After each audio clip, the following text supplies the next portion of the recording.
The first rays of dawn filtered through the sheer curtains as Maya Brooks knelt on the soft rug, tugging ineffectively at the straps of her favorite ballet flats. Her hips protested the movement, and she hesitated, hand resting on the swell of her belly. Behind her, the bedroom door clicked open. Derek Brooks stood in the frame, crisp white shirt and dark slacks immaculate, arms folded, his gaze unreadable. The half-lit clutter of maternity clothes and unused baby gifts spread across the room spoke of both anticipation and anxiety. Maya looked up, offering a gentle smile that faltered when she met his eyes. He cleared his throat. "You don't look like you used to," he said evenly, as though commenting on the weather. The words hit Maya like a winter gust, cold, sharp, and utterly unexpected. For a moment, she just stared, heart thudding painfully against her ribs. She remembered how he used to caress her curves, whispering how beautiful she was in every season of life. Now those whispers were ghosts. "I'm growing our baby," Maya said softly, forcing calm into her tone. She stood slowly, every inch of her pregnant body aching with the effort. "This is exactly who I meant to be right now." Derek shifted his weight. He glanced at her stomach, then away. "I know," he muttered. "But that's not an excuse for—" He trailed off, as if searching for words he no longer believed. A hot flush of hurt rushed through Maya's face. She pressed her lips together to keep the tremor from leaking into her voice. "I'm only 8 months along," she said, voice steady though her hands trembled. "I'm not going anywhere." Silence stretched between them, thick and brittle. At last, Derek sighed, running a hand through his hair. "We need to talk," he said, turning away. His back felt like a wall closing in. Maya watched him stride toward the closet, her chest tightening. The soft click of suitcase latches echoed like a verdict. She braced herself as the first crack appeared in the foundation of her life, and wondered how two people who once fit together so perfectly could now seem worlds apart. Steam curled in the small bathroom as Maya pressed a damp towel to her forehead, exhausted from the morning's unease. She could still taste Derek's words, bitter and unexpected. "That's not an excuse." She replayed them on an endless loop, each repetition cutting deeper than the last. He appeared at the door before she heard his footsteps, arms crossed, damp hair plastered to his forehead. The mirror reflected two strangers, one in the tub, water pooling around her swollen belly, and one leaning against the frame, jaw clenched. "I just don't understand why you can't," Derek began, voice low with frustration. "Why you won't try to keep things the way they were?" Maya rinsed her hands, water dribbling over her knuckles. "Keep things the way they were?" she echoed. "Do you mean before the baby? Before my body changed? Do you miss her so much you can't stand the idea of me now?" He shook his head, exasperated. "It's not about missing someone else. It's about us. You're different, Maya. Everything feels complicated." She bristled. "Complicated? Try growing a human being inside you. Try carrying half of someone else's life with you everywhere you go." She met his eyes in the mirror. "I'm doing this for our child, for us. I deserve more than a concession speech about my weight." Derek's shoulders slumped. "I'm sorry," he said quietly, but it felt like a shrug. I don't know how to be around you anymore." Maya's heart sank into despair. The steam swirled around them, rising like unspoken resentments. She realized then that the person she married was beginning to slip away, leaving behind a stranger who saw her strength as a burden rather than a miracle. That evening, the house was unnervingly silent. The soft hum of the refrigerator and the distant drone of traffic were the only sounds as Maya reclined on the couch, clutching a mug of chamomile tea, her belly pressed against the cushion, and she let herself breathe, just for a moment, before hearing the front door click. Derek returned in his work suit, but the light in his eyes was gone. He dragged a small wheeled bag behind him, its quiet hiss striking like a warning. Maya sat up, teacup trembling in her hand. "I need space," he said, voice taut. The words felt rehearsed, cardboard in his mouth. He set the bag on the floor and placed 2 shirts on the couch arm. "I'm staying at the hotel by the clinic for a while. I think it's best." Maya stared as he zipped open the bag, revealing neatly folded clothes, toiletries, and a paperback she didn't recognize. No note. No apology. Space, she repeated in a hollow whisper, her heart clenched around the word. You want space from me, from our child. Derek shook his head, eyes avoiding hers. Not from the baby, he said quickly. From everything. I need to think. Maya's throat tightened. Think about what? How to leave me. How to pretend I'm not here. Her voice rose, pain and anger mingling. She set the mug down with a clatter. He lifted a hand defensively. Stop yelling, he pleaded. I can't, his words faltered. She collapsed back onto the couch, tears welling.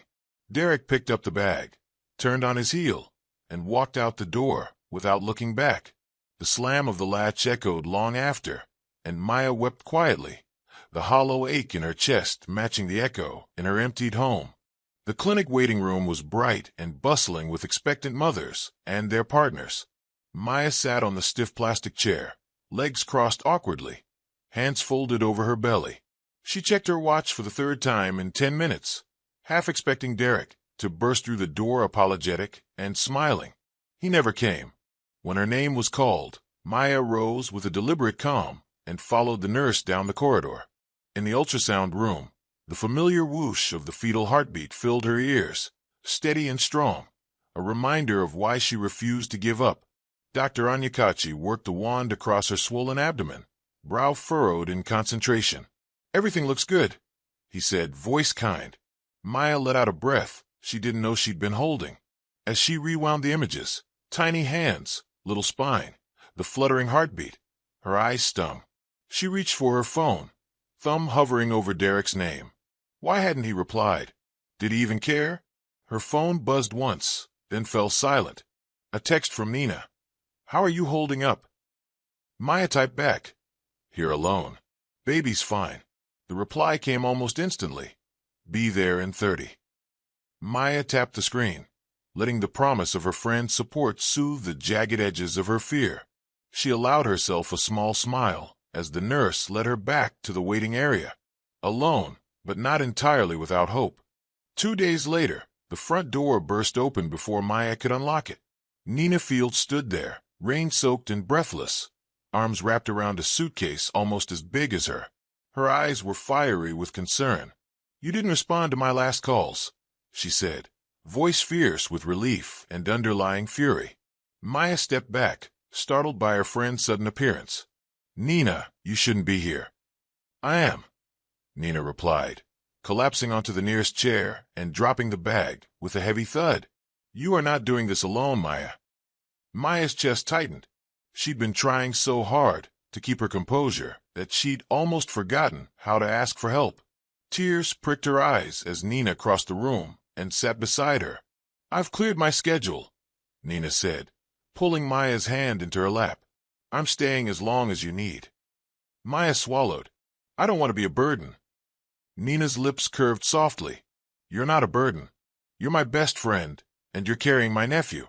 I'm here because I love you both. They sat together in a comfortable silence, the storm outside echoing the turmoil in Maya's heart. Nina's steady presence was a balm, reminding her that family extended beyond blood when real love was at stake. As thunder rumbled in the distance, Maya realized that though the man she loved had walked away, she would not face the coming days alone. And somehow, that made all the difference. Rain lashed the windshield as Nina gripped the steering wheel, knuckles white. Maya lay in the passenger seat, breathing through contractions that came in jagged waves. The digital clock on the dashboard glowed 12:18 a.m. Each drop of water sounded like a drumbeat of urgency. Maya's face, lit by the dim overhead light, was pale but determined. Breathe, Maya, Nina urged, voice steady despite her own trembling heart. In 2-3, they reached the hospital entrance, where a single security guard stood under a flickering lamp. Nina leapt out, yanking open Maya's door. The guard leveled a flashlight. Emergency, Nina called, voice strained. My friend's in labor. The guard snapped to attention, guiding them inside. The sterile hall smelled of antiseptic and fear. Maya pressed a hand to the swollen belly, each contraction sharper than the last. Nina supported her arm. They reached the triage desk. A young nurse hurried forward. Name? Maya Brooks, Nina panted. 32 weeks, preterm, please. Within moments, Maya was on a gurney, sliding down the hallway toward labor and delivery. A flurry of nurses whisked her into a delivery suite. They helped her onto the bed, straps securing her arms and legs as monitors clicked around her. The fluorescent lights overhead were cold, yet in that room, warmth bloomed around Maya. Care, kindness, purpose. Her water broke with a soft splash. Maya gasped, tears leaking down her cheeks. Nina, I'm right here, Nina said, taking her hand and squeezing. A calm but firm doctor appeared in scrubs, eyes kind behind a surgical mask. He introduced himself. Dr. Onyekachi. We're going to take good care of you. He nodded to the nurse. Start the 4. Prepare for possible emergency C-section if contractions intensify. Maya's heart hammered. She dreamed of a natural birth. But when your body betrayed you early, you adapted. The nurse inserted in 4, and Maya's vision blurred until all she saw was a single point of focused light above. Contractions came in brutal crescendos. Maya gripped Nina's hand, nails digging into flesh. I can't, she sobbed. Yes, you can, Nina whispered, voice strained but unwavering. You've carried him farther than anyone imagined. The doctor's voice rose above the cacophony of beeps. Okay, Maya, one more strong push. He coached her through each breath, each grunt, each defiant surge of strength. Time fractured. Minutes felt like hours. Finally, a new sound cut through the hospital hum, a vigorous, urgent cry. Maya's tears fell freely as the doctor lifted the tiny body, swaddled and squirming. He's strong, the doctor announced, voice softening. Born at 32 weeks, but vigorous. Nina pressed a kiss to Maya's forehead as a nurse whisked the infant to a warmer. Maya watched, chest heaving, as the baby's cheeks turned pink. Elijah Brooks, the nurse declared, checking the tag. Maya whispered through tears, Welcome to the world, Elijah. Later, in a quiet recovery room, Maya sat propped on pillows, newborn Elijah in her arms. He blinked up at her with fathomless trust. Outside, the storm subsided, leaving only the soft patter of residual rain. In that vulnerable, aching moment, Maya realized that abandonment by one man had been replaced by an unbreakable bond with another. The first morning sunlight filtered through the hospital blinds, casting stripes across Maya's face and the swaddled bundle in her arms. Elijah's chest rose and fell in a steady rhythm that defied his early arrival. Beside Maya, Nina hovered, weary but radiant with joy. I can't believe he's really here, Maya whispered, tracing a fingertip along Elijah's tiny hand. His grip on her finger was weak, but determined, like a promise. Nina smiled, her eyes bright despite exhaustion. He fought to be here, and he's going to keep fighting. A nurse entered with a chart. Vitals are excellent. His oxygen levels are stable. You've done well, Mrs. Brooks. Maya nodded, voice catching. Thank you. When the nurse left, silence settled, rich with possibility. Maya rocked Elijah gently, measuring each breath, each flutter of an eyelid. She felt a surge of fierce protectiveness mixed with gratitude. This tiny life was tethered to hers in ways she never imagined. Nina cleared her throat. Have you eaten? Maya shook her head. I couldn't. My stomach was in knots. I brought granola bars and juice, Nina said, rummaging through her bag. She handed Maya a bar. Eat, okay? You need strength. As Maya bit into the chewy granola, the door opened. Dr. Onyekachi reappeared, coffee in one hand, a gentle smile on his masked face. How's our fighter today? He's perfect, Maya said, voice choked with emotion. Is he going to be okay? The doctor nodded. He's a fighter. Preemies often need extra time, but his progress is excellent. I'll come by later with more info, but so far, so good. After he left, Elijah fussed, waking fully.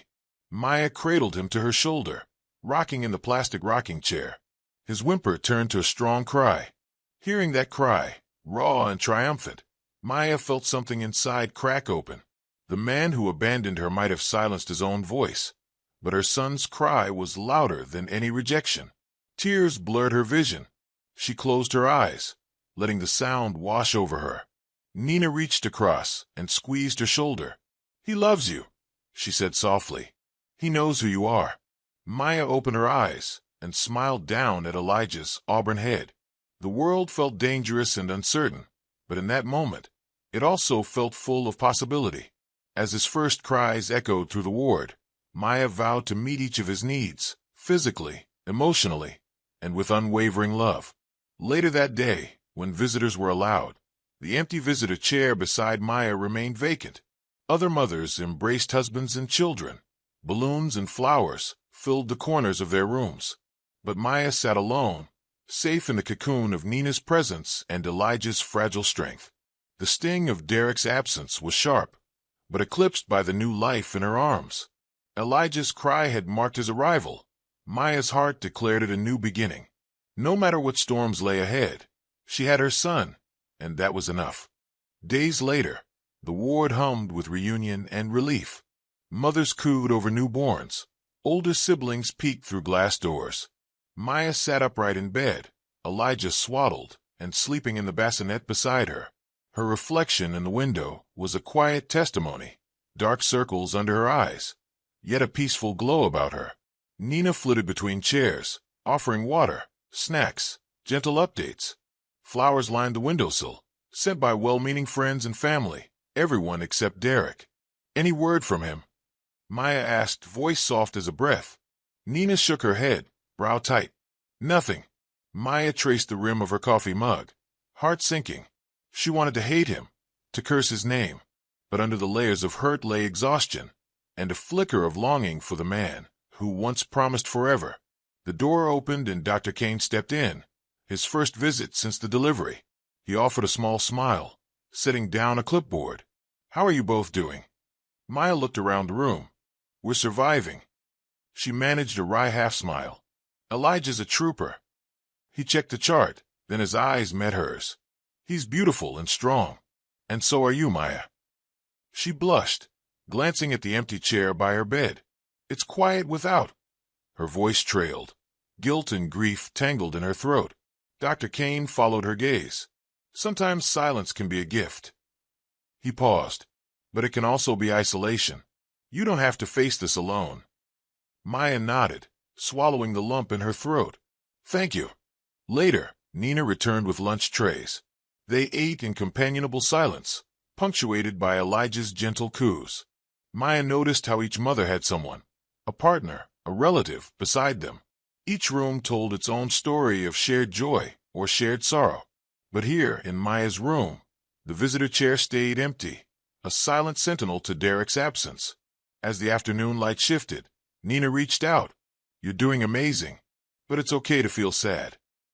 Maya exhaled, tears pricking. "I am sad." Nina gave her hand a squeeze. "He lost more than just a chair when he walked away." The words resonated. Maya realized she was no longer defined by his neglect.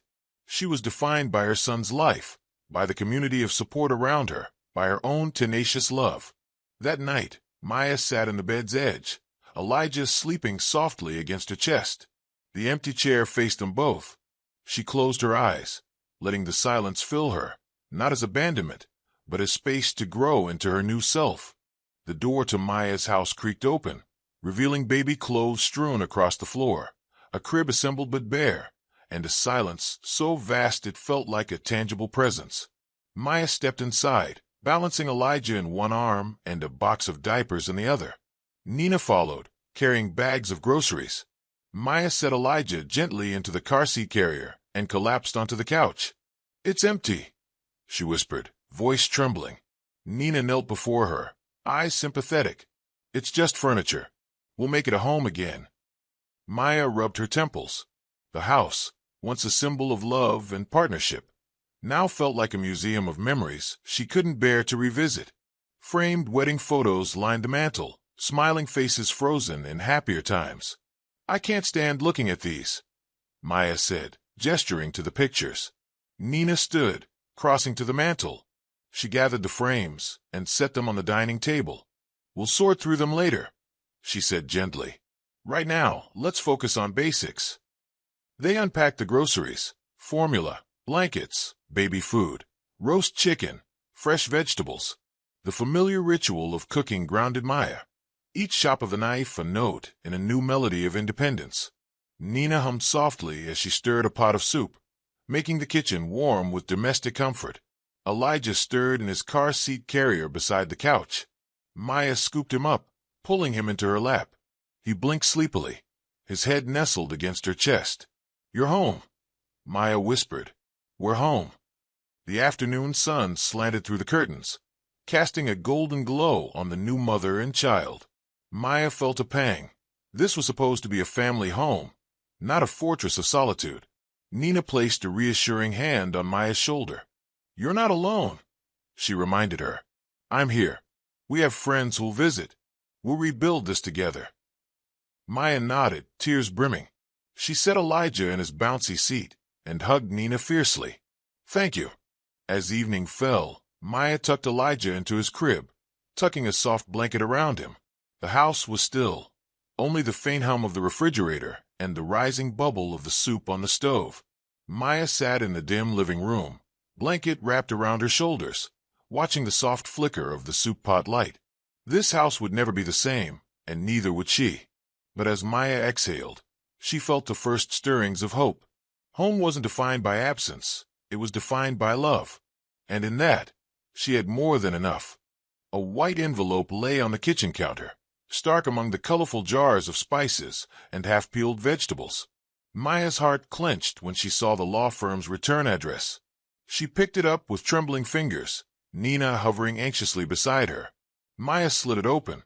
Inside was a single sheet of paper, Derek's signature at the bottom, legalese above. Divorce petition. Custody joint, subject to agreement. No personal note. No apology.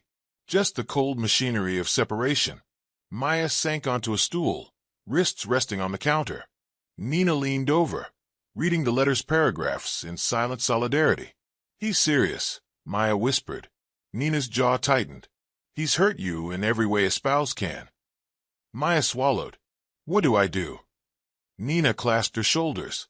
"We'll talk to a lawyer, protect your rights, and Elijah's." Maya nodded, mind racing. She felt the full weight of Derek's decision settle on her chest like stone. He was formally relinquishing the vows they once exchanged, vows of love, honor, and support. That evening, Maya sat at the dining table, papers spread before her. The divorce petition, residency documents, financial statements. She reread the letter, each line a fresh pang. Her wedding ring, once gleaming with promise, now felt like a shard of glass. Nina poured tea, setting a cup before Maya. "You're stronger than you know," she said. "This isn't the end, it's a new beginning." Maya stirred her tea absently. "I thought marriage meant forever." Nina sat and took Maya's hand. "It should, but sometimes people abandon their promises. You won't abandon yours, to Elijah, to yourself." Maya nodded, tears glistening. She placed the letter in a folder labeled legal and closed it with quiet determination. This document would not define her. It was merely a step in a process, and she would face it head-on. Later, as she tucked Elijah into bed, Maya whispered, "We'll be okay, baby. Mama will keep us safe." His soft breathing was the only answer she needed. Alone again, Maya returned to the kitchen, gathering the legal paperwork. The house was silent, but Maya no longer felt alone. She had Nina, she had Elijah, and most importantly, she had herself. With a steady breath, Maya opened her laptop. The road ahead would be hard, but she was ready to walk it. Each step, each signature, each word of that lawyer's letter would propel her toward the life she and Elijah deserved, on her own terms. The first weeks at home passed in a blurred cycle of sleepless nights and endless feedings. Maya moved through the darkness like a ghost, waking at irregular intervals to soothe Elijah's hunger or discomfort. The nursery lamp glowed softly, illuminating the tiny crib where he lay bundled in blankets. Each time he cried, Maya's heart clenched, an instinctual alert that burned away the exhaustion for just long enough to comfort him. Nina stationed herself at the kitchen table, surrounded by rows of baby bottles, a pile of burp cloths, and half-sipped mugs of tea. She was Maya's steadfast anchor, changing diapers at dawn, holding warm compresses to Maya's sore shoulders, offering quiet encouragement.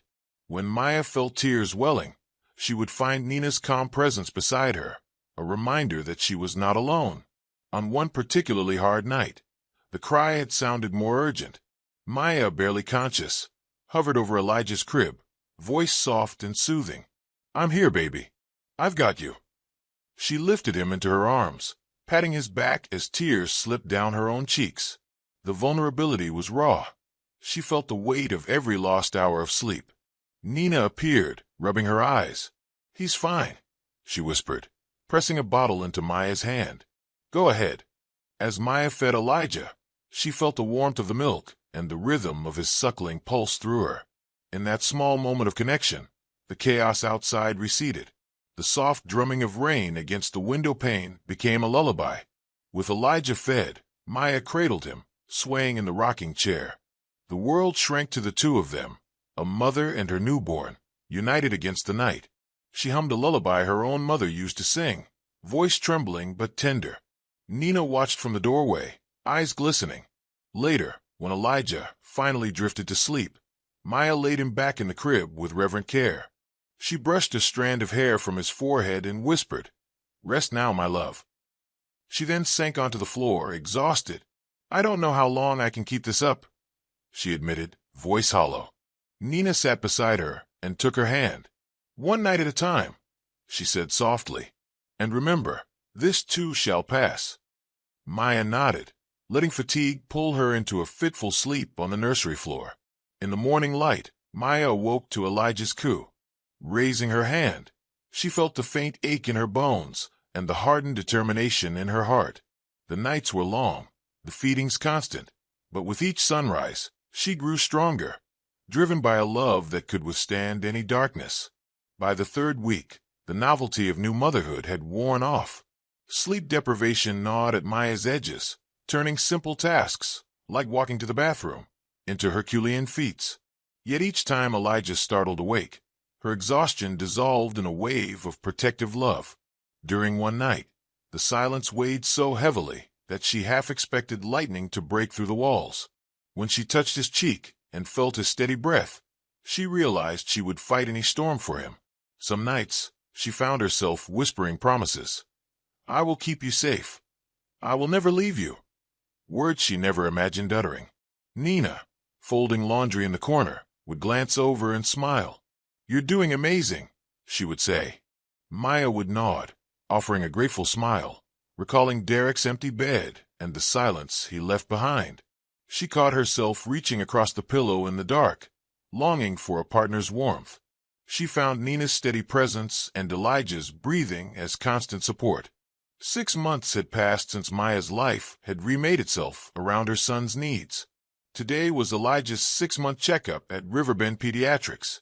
In the bright waiting room, families chatted softly. Toddlers toddled around, laughter sprinkled like confetti. Maya parked the stroller under a window, sunlight catching Elijah's wispy hair. He waved at his reflection, cooing happily. Nina gave Maya's arm a reassuring squeeze. "You've come so far." Maya managed a tired grin. "He's our miracle," she said.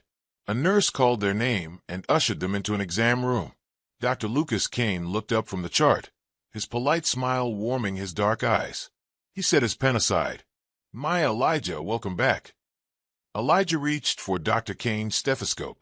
The doctor laughed, picking him up gently. "Too tempting," he teased before placing him on the scale. Maya held her breath. 17 pounds, Dr. Kane announced. "Above average. You've got a growing boy." Elijah burbled with delight. Dr. Kane noted the growth curve. "You're doing brilliantly.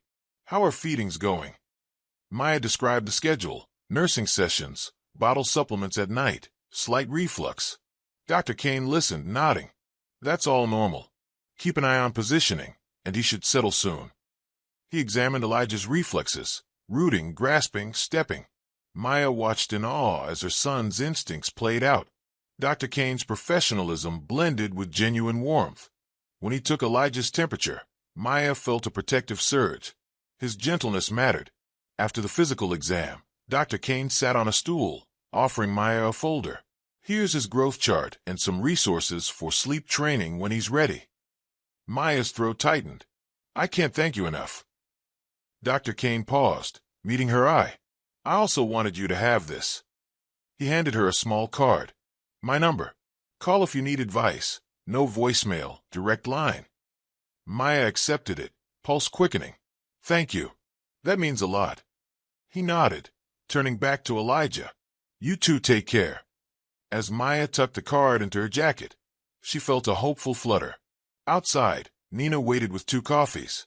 Maya slipped the card into her purse. He gave you his personal number. Nina beamed. Maya took a slow sip of coffee. I never expected that. Nina nudged her. You deserve support as much as he does. They paused on sidewalk benches. Maya watched the little girl chasing pigeons and joyful. She thought of Elijah, vulnerable and precious. She realized that seeking help did not make her weak. It made her wise. As they approached the car, Nina teased. Text him already. Maya laughed, the sound a gift. Not just yet. She slid the card back into her clutch, heart fluttering. I want to feel certain before I reach out. Nina draped her coat over Maya's shoulders. You'll know when the time is right. She grinned softly.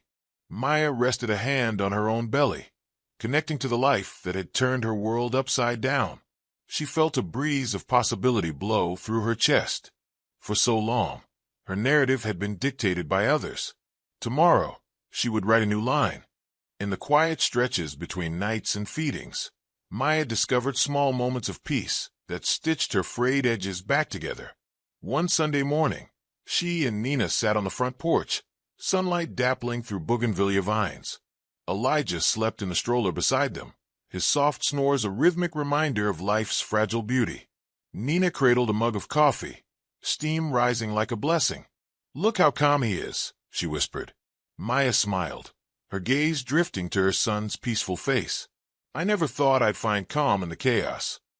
Nina nudged her. These moments are gold. Cherish them. She pointed across the street, where neighbors tended to their gardens. A woman knelt by rose bushes, humming.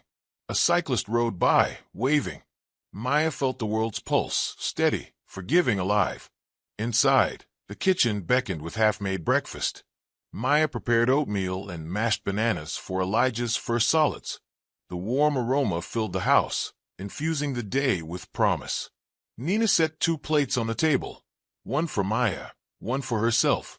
They ate in companionable silence, spoons clinking, eyes soft. Later, Maya carried Elijah to the living room, placing him on a play mat strewn with colorful toys.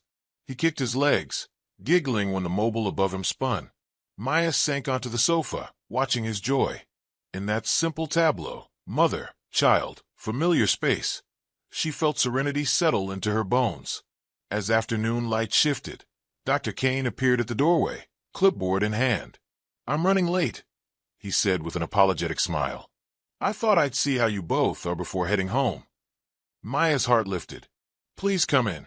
He entered, taking a seat on the edge of the sofa. I had a resident ask about Elijah's progress. I thought I'd come tell you in person. He's hitting every milestone. Maya blinked back tears. Thank you for checking on us. Dr. Kane reached into his coat pocket and produced a small book. A friend suggested this parenting journal. I thought you might like it. Maya accepted the gift, heart fluttering. She flipped through the pages, spaces for dates, photos, reflections. It's perfect. He watched her with quiet pride. I've seen you grow into this role with grace. You deserve peace, Maya. Later, after he left, Maya found a moment alone on the porch swing. She pressed her cheek against Elijah's, inhaling his baby scent. The journal lay open on her lap. She wrote, We are safe. We are loved. In that simple admission, Maya felt peace take root, a promise she would carry forward through every challenge. It was a bright Saturday morning when Maya spotted Derek in aisle 3 of the local market. She froze by the cereal shelves, milk carton forgotten in her hand. He shopped with another woman, sleek hair, fashionable coat, laughing at something Derek said. His posture was confident, at ease. Maya's pulse thundered. Memories surged. The first time he lifted her in laughter, the night he slammed the door. She turned away, heart aching. Nina appeared beside her, eyebrow raised. I saw him too. Maya nodded, voice tight. He doesn't see me. They continued shopping, but Maya's thoughts spun. She imagined approaching him, asking why he left, demanding explanation. But she remembered how her strength grew in his absence. She touched Elijah's stroller handle. He cooed happily, oblivious to the tension. Later, at checkout, Maya texted Dr. Kane. A brief note. Thank you again for today. She tapped send, heart fluttering. His reply came any time. How are you both? Maya smiled. Here, she thought, was presence, not absence. Elijah's first birthday arrived on a warm Thursday afternoon. Maya decorated the living room with pastel banners and balloons. Nina baked a simple vanilla cake adorned with fresh berries. The air smelled of sugar and hope. Maya dressed Elijah in a tiny suit, ribbon around his waist. They invited close friends, Nina, her cousin Iadil, and Dr. Kane. Each brought a small gift and genuine smiles. Maya watched as Elijah, bewildered by attention, poked at a balloon. Laughter filled the room. At 11, Maya glanced at the door. She waited, heart hammering, for Derek's arrival. The empty hallway stared back. She realized he would never come. Instead of tears, she felt a quiet resolve. Guests sang happy birthday. Maya held Elijah as he reached for the cake. He smeared frosting across his cheeks, giggling. Maya's eyes shone. She whispered, "We did this." Dr. Kane handed Maya a camera. "Your turn," he said. Maya snapped candid moments. Nina helping Elijah stand, Iadil feeding him a berry, Dr. Kane laughing with her. After cake, they gathered for presents. Nina's gift was a scrapbook filled with photos and letters from the past year. Dr. Kane presented a small wooden train. Maya read the card. To many more milestones together. When guests had gone, Maya carried Elijah to the front porch. The sun dipped low. She rocked him, singing softly. He drifted to sleep in her arms, satisfied. She set him in his crib and stood by the window, looking at the empty street. Memories of Derek's promises echoed, empty as the hallway he never crossed. But in the quiet dusk, Maya felt fulfillment. She had celebrated her son's first year, surrounded by real love. A soft chime alerted her phone. Dr. Kane. His text read, "Hope today was wonderful. You both deserve joy." Maya replied, "It was perfect, thank you."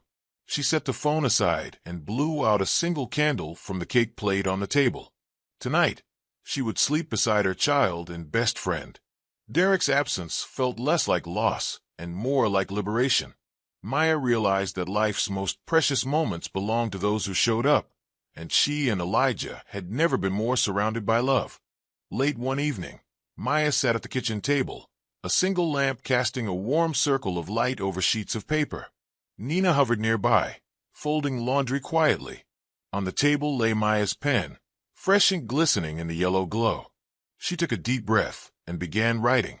"Derek, you walked away when I needed you most. You left me to face storms alone while you sought comfort elsewhere. Do you remember the way I cried through contractions? The way I held our son's first breath in my arms? I wrote this letter to remind you of what you abandoned." Her pen shook with each word. Tears blurred the ink as she poured out months of pain, missed ultrasounds, empty hospital corridors, Elijah's first smile without his father present. She confessed her anger, her grief, and quietly, her longing for closure. She described the nights she whispered his name into the darkness, the mornings she awoke to silence instead of his warm hand. When she reached the end, Maya hesitated. She read the final lines, an invitation to redemption if he chose it. "I am stronger now, but I will always carry a longing for the man I loved. If you truly regret walking away, let your actions speak louder than my words." Her heart pounded. She sealed the envelope in bitter satisfaction, picturing him reading her truth, perhaps shamed into confronting what he'd lost. But as she held the envelope, a weight of past promises, Maya realized her peace lay not in his apology, but in her own forgiveness. Without a backward glance, she carried the letter outside and fed it to the flames of the barbecue pit. The pages curled, blackened, then turned to ash. The final ember floated skyward like a surrender of sorrow. Nina joined her, standing in silence as the last flicker died. When Maya returned inside, she felt lighter, as though the words had released their hold. Nina placed a comforting hand on her shoulder. "Some letters are meant to be written, not sent," she murmured. Maya nodded, eyes bright. "I needed to get it out." She reached for a fresh sheet of paper and paused. "But I don't need him to read it." Nina smiled. "Your story is your own now." Maya folded the new page into her journal. "Exactly." She closed it, stepping away from the table. In that moment, the past was laid to rest, and a future unburdened by waiting for Derek's regret stretched before her. A week later, Maya noticed Elijah coughing in his crib. His breaths were shallow and rapid. Panic knotted her stomach. She scooped him up, heart hammering, and carried him through the darkened hall to the living room, where Nina sat reading. "Something's wrong," Maya whispered, voice tight. Nina sprang up, taking Elijah carefully. "He sounds congested. We'll call Dr. Kane immediately." Maya dialed Dr. Kane's number on trembling fingers. He answered within seconds. "Maya, what's wrong?" "Elijah can't breathe properly," Maya said, tears in her voice. "Meet me at the clinic," he replied, calm but urgent. Nina buckled Elijah into his car seat. Maya drove with a fierce focus, coasting through empty streets. At the pediatric clinic, Dr. Kane and a nurse rushed Elijah inside. Maya felt helpless, pacing the hallway in a haze of fear. Moments later, Dr. Kane emerged. "He's bronchiolitis. It can be serious for babes his age." His face was grave, but not panicked. "We'll administer a nebulizer treatment and monitor him." Maya exhaled. Nina squeezed her hand. Together, they watched Dr. Kane tend to Elijah, his gentle touch easing the baby's struggle. After 20 tense minutes, Elijah's breathing steadied. His chest rose and fell more peacefully. Dr. Kane looked upon Maya with concern. "He's going to be okay, but rest is crucial. Keep him upright. Humidify the air. Call me if you see any trouble." Maya's voice caught. "Thank you for everything." He hesitated, meeting her eyes. "You did right by him. You both are strong." Back home, Maya sat beside Elijah's crib as he slept, listening to his steady breaths. Nina prepared herbal steam in the bathroom to help his recovery. Maya wrapped a blanket around herself, exhaustion and relief mingling. Later, in the soft afternoon light, Dr. Kane stopped by with a prescription and encouragement. He stayed to help Nina feed Elijah, offering tips on positioning and pacing. Maya watched them, gratitude blooming. His willingness to stay beyond duty meant more than any letter Derek might send. That night, Maya tucked Elijah into bed and reflected on how far they'd come. The scare reminded her that motherhood carried both vulnerability and resilience. Above all, she realized she had built a network of love stronger than any marriage that had failed. Her son slept peacefully. Maya closed her eyes, secure in the knowledge that she would never face a crisis alone again. Dr. Kane had saved Elijah's life once. Maya owed him more than words. One Saturday evening, after weeks of chaos, she invited him to dinner. Simple chicken stew, mashed yams, and fresh greens. There would be no romance, she reminded herself, just gratitude. He arrived at 6, bearing a bouquet of wildflowers. "For you and for your son," he said, voice warm. Maya took the flowers, noticing how their bright petals contrasted her fatigue. "Thank you. Please come in." They settled at the dining table, Elijah cuddled in a bouncer nearby. Nina bustled in from the kitchen, beaming. "Food's ready." Over bowls of stew, conversation flowed easily. Dr. Kane asked about Maya's writing, her journal that had saved her from despair. Maya shared snippets of poetry she composed in sleepless nights. He listened, genuine interest in his eyes. Between bites, they discussed fatherhood, his experiences with other families, her surprises as a single mom. Laughter wove through the room, lightening burdens. Maya realized how welcome his presence had become, a steady constant in her unpredictable life. After dinner, Maya offered dessert, a simple fruit salad. Dr. Kane declined politely. "I'm fine." He rose to wash dishes. Maya followed, handing him soap. Their hands brushed, Warmth spread between them. "Dinner was perfect," he said quietly. "Thank you for asking me." Maya paused. "I know you're busy. I appreciate you coming." He dried his hands and met her gaze. "I wanted to be here for you both." Her heart fluttered. She looked at Elijah, peacefully sleeping, and then at Dr. Kane. She felt hope stirring, unfamiliar but welcome. They moved to the living room, where Nina joined them with mugs of peppermint tea. The three shared stories late into the night, funny anecdotes, childhood memories, aspirations beyond the nursery. When Dr. Kane finally stood to leave, the clock read 10. Maya walked him to the door. Outside, the night air was cool and fragrant. "Thank you again," she said softly. He smiled. "Anytime. Good night, Maya." She watched him drive away, silhouette glowing in the street lamp. Inside, Maya felt a shift. Dinner had been more than a thank you. It had been the first step toward something new, gentle and sincere, born from shared respect and warmth rather than obligation.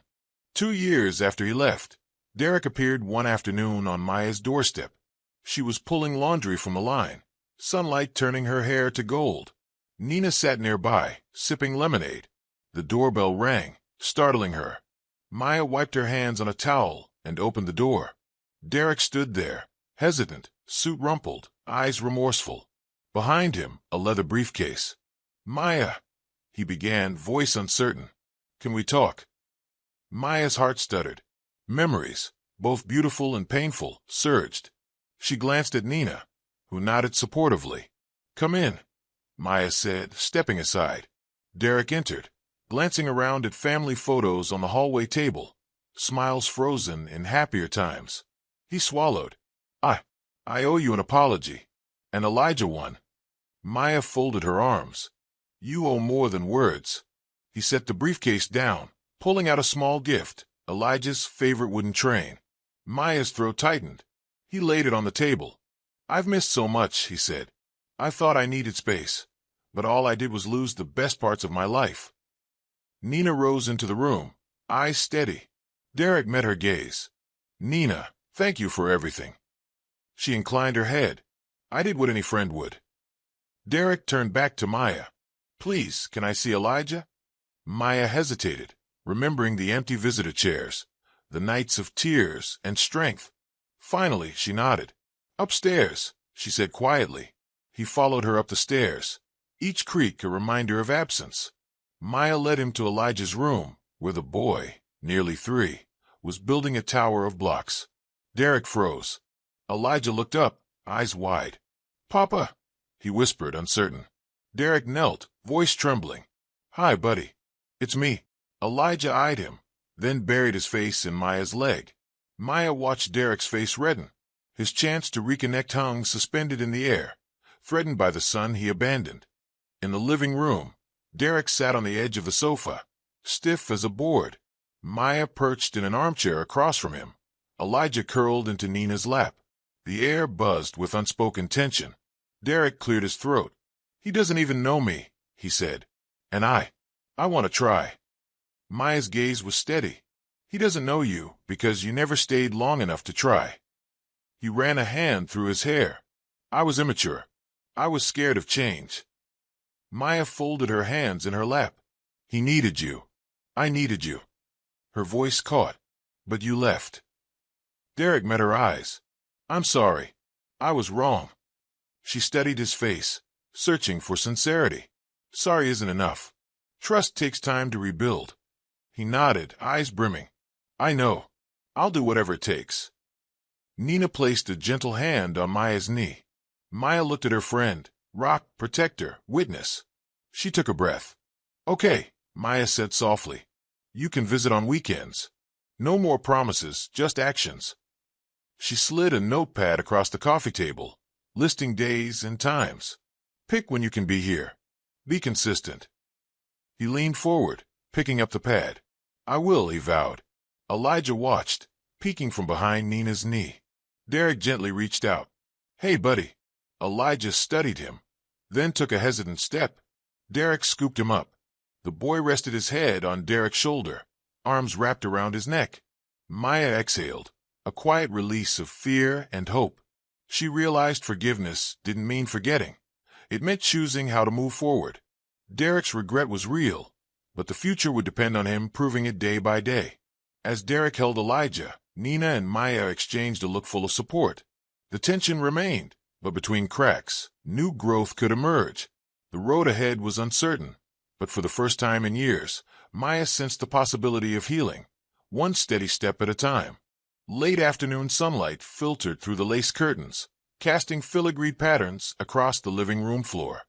Derek sat on the edge of the pale gray sofa, shoulders hunched, hands clasped so tightly his knuckles whitened.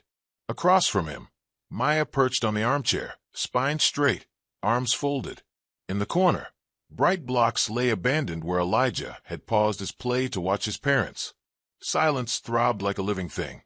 Derek swallowed and cleared his throat, voice low. "I need to tell you the real reason I left," he began, eyes on the carpet. "I was terrified of losing myself as you became a mother. Watching your body change, your strength grow, I felt inadequate. I saw a woman transformed and feared I no longer had a place beside you." Maya's expression tightened. She held his gaze. "So your fear was more important than my safety, than our son's need for a father?" Her voice was soft but edged. "You walked out on us because you couldn't stand your own reflection." He flinched, shame flooding his face. "Yes, I was selfish. I saw your resilience as a threat to my identity. Instead of confronting that insecurity, I ran. I lied to myself that distance would help me cope." Her chest ached as she rose and paced slowly past wedding photos on the mantel, smiling faces frozen in happier times. "Your absence was more than physical," she said quietly. "It eroded my trust, poisoned my confidence. I spent nights alone, giving birth, learning to mother, healing wounds you never saw because you weren't there." Derek's voice cracked. "I know I can't undo the past. I don't expect your forgiveness. I only want honesty. I regret every empty hospital chair, every tear you cried in darkness. I regret missing Elijah's first breath." Maya paused beside him, fingers brushing his sleeve. "Regret is a moment's flame," she said, voice trembling, "but it's actions that prove change. I needed you when I was vulnerable. I needed your hands to hold me." She looked away, tears catching the light. He nodded, swallowing. "I've started keeping a journal, logging every weekend visit, every call, every milestone, to hold myself accountable." He produced a small notebook from his pocket. "I'll show up. No more words." Silence fell again. Maya studied the notebook, then the man before her. She recognized genuine remorse, but also the fragility of rebuilding trust. She inhaled, strength solidifying. "Actions speak louder than apologies," she said softly. "Prove you're here to stay." Behind her, Nina's steady presence radiated support. Maya turned to her friend, then back to Derek. The sun dipped lower, gilding the room in gold. In that moment, truth had finally surfaced. Whether it could heal old wounds depended on what came next, and on Maya's willingness to let sincerity guide her path. The next morning, the air was crisp with promise as Maya sipped coffee on the porch. Derek arrived at 9, notebook in hand, stepping onto the front steps with hesitant resolve. Maya stood, arms folded. The distance of 2 years lay between them, measured in quiet mornings and absent goodnights. "I'm ready," Derek said, voice steady. "I logged the dates and times. Every weekend I'll be here. I want to rebuild." He extended the notebook toward her as if offering proof. Maya accepted it, flipping through pages of careful entries. Saturday, April 12th, 10 a.m., 1 p.m., play dates. Sunday, April 13th, 2 to 4 p.m., reading time. She closed the cover. "I appreciate the effort, but this isn't a trial. I won't risk Elijah's stability on promises that can vanish." He nodded, eyes earnest. "I understand. What do you need?" Maya inhaled the morning air, focusing on calm, consistency, transparency. "If you miss a day, call immediately with reason. If you say you'll be here at 10, don't arrive at 11. Every broken promise chips away at trust." Derek swallowed. "Agreed." Maya paused. "No visits on days you feel guilty. Only when you're committed. And understand, apology doesn't earn you a place. Only action does. He exhaled slowly. I'm committed. She studied his face, seeing both remorse and determination. Then start today, she said.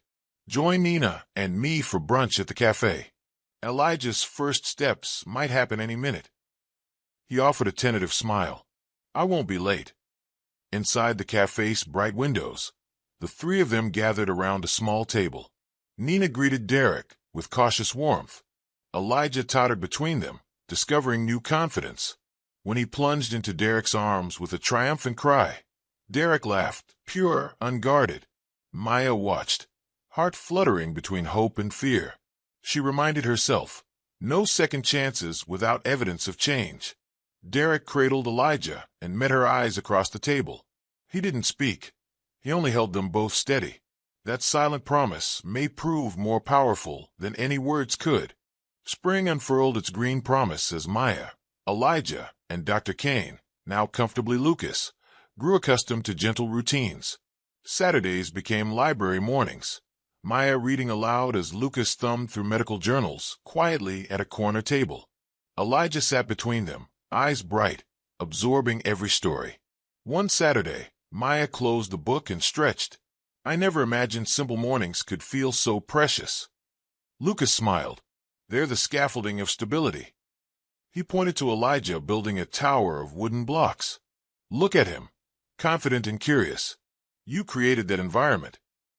Maya glanced at Lucas, gratitude in her gaze. I couldn't have done it alone.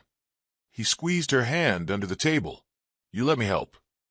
Later that week, Maya invited Lucas and Elijah to help plant tomatoes in the small backyard patch. Lucas knelt beside her, trowel in hand. You really know your way around soil, he teased. She laughed, brushing dirt from her fingers. I had a grandmother who taught me. Roots are easy. It's patience that's hard. Lucas nodded, planting seedlings carefully. Patience is what brought us here.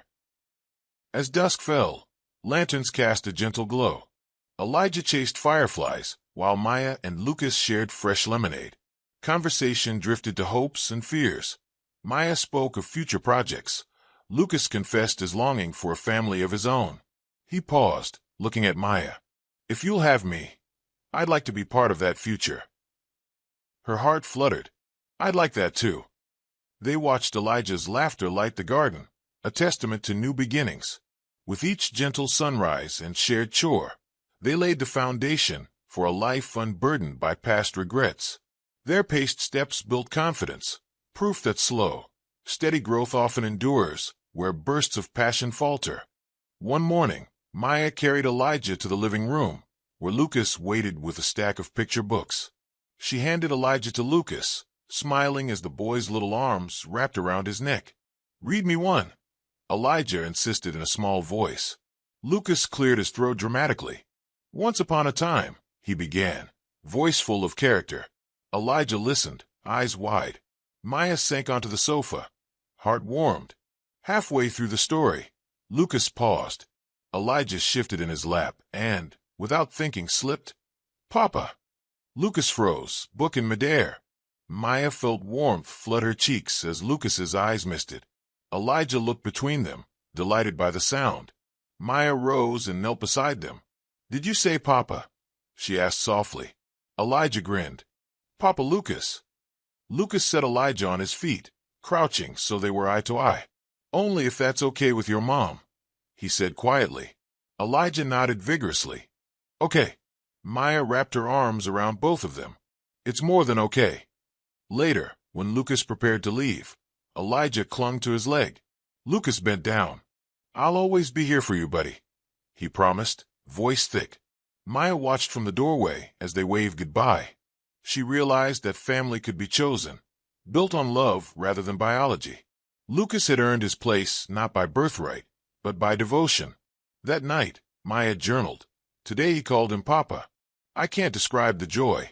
She closed the book and pressed her hand to her belly, imagining the life ahead. In Lucas's gentle guidance, Elijah found a second kind of father, a man who showed up, week after week, not because he had to, but because he wanted to. Summer's heat shimmered in the park where Maya, Elijah, and Lucas played under an ancient oak. Elijah raced Lucas, laughter trailing behind him. Lucas scooped him up, spinning him around in circles. Maya watched, chest full. Meanwhile, Derek drove past on the adjacent road, traffic stalling at a red light. He recognized the park bench, where he once pushed Maya on her birthday. Across the grass, he spotted Maya's familiar hair, Lucas's broad back, Elijah's joyful waves. Guilt knotted in Derek's stomach. He rolled down the window. Cicadas droned, distant giggles floated to him. He pressed a hand to the steering wheel, memories flooding back. The quiet mornings he abandoned, the empty chairs, the letters burned in the barbecue flames. He wanted to call out, to run across the grass, shouting apologies. But fear held him prisoner. Fear of rejection, fear of reopening old wounds. He realized that no amount of regret could erase the years he'd missed. No tearful confession could replace the moments stolen from his son. The light turned green. Reluctantly, Derek released the brake and rolled forward, eyes never leaving the trio. Maya lifted Elijah, kissing his forehead as Lucas ruffled his hair. The sight stabbed Derek's heart, proof that life went on without him, built on new foundations. He drove on alone, the ache in his chest a constant companion. Behind him, laughter and light rose toward the summer sky. He would carry that regret forever, an echo of choices that could not be undone, and the bittersweet knowledge that some doors, once closed, never open again. I hope you enjoyed this story. Please like, comment, and share. Also turn on the bell to get more of our videos. See you in the next story.